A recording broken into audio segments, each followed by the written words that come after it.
त्याला MIDC मध्ये आणि ST महामंडळात पण शिक्षणानुसार देणं गरजेचं आहे. ते दोन्ही JR तातडीने त्यांनी काढायचं ठरवलं होतं. मला तर सांगितलं पण होतं की आम्ही या अधिवेशनानंतर JR काढतो. आता ठराव मागून घेतले ते नवीनच काय नाटक आहे माहीत नाही, परंतु उदय सामंत साहेब असतील आणि उपसमिती असेल यांनी MIDCचे आणि महावितरणचा मराठा आरक्षणासाठी बलिदान गेलेल्या कुटुंबासाठी तातडीने JR काढला पाहिजे.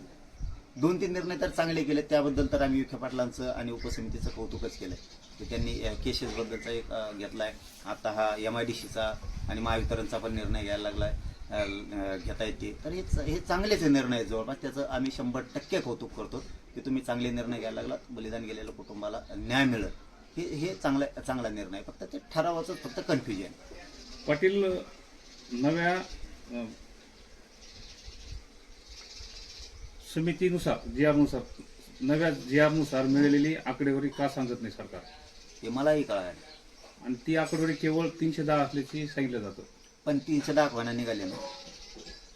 माझं आणि माझ्या समाजाचं आमचं लढल्याचं समाधान काय, एक का व्हायला निघालं ना.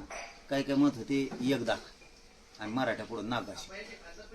काही जण असे वल्गना करत होते त्यावेळेस की या गॅझेटवरनुसार नसता 1 दाख आम्ही नागाशी तो मराठा समाजात. 310 व्हायला निघाले ना, निघते ना हळूहळू सगळे जण. मराठवाड्यातला मराठा 1 वर्षाच्या 1 घर राहत. 70-80 वर्ष नव्हतं ना. दम्माने मी माझा समाज घालतोय. मला माझ्या समाजाच्या लेकराची काळजी, कोणाकोणाला कशाची काळजी हे मराठा समाजाला चांगलं माहिती आहे.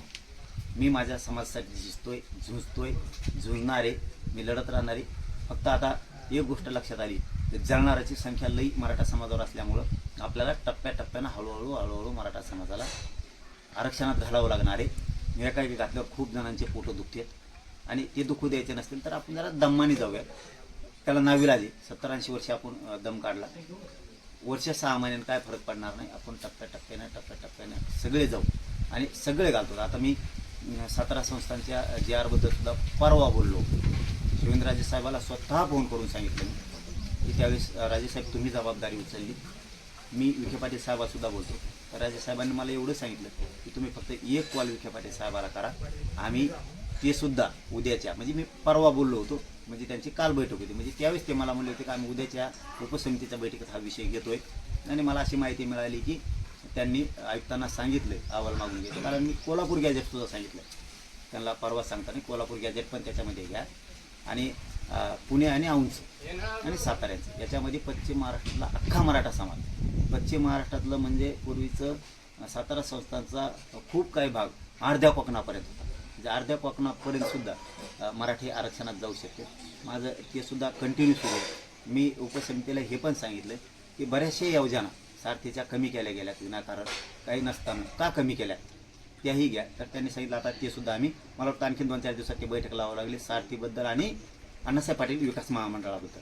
कारण तिथंही निधी नाही आहे महामंडळाला. त्याच्यामुळे लोकांचे परतावे आहे ना, नुसते LY ओपन करून दिले, नुसतेच त्याला ॲक्सेप्ट करायला लागले, पण पाठीमागच्या पोरांचे सिव्हिल खराब व्हायला लागले ते हप्ते थकल्यामुळे. तेही विषय मी त्यांना पूर्ण सांगितला. तर त्यांनी सांगितलं आता पुन्हा एक बैठक घेऊन आम्ही ते सुद्धा मार्गी काढतो.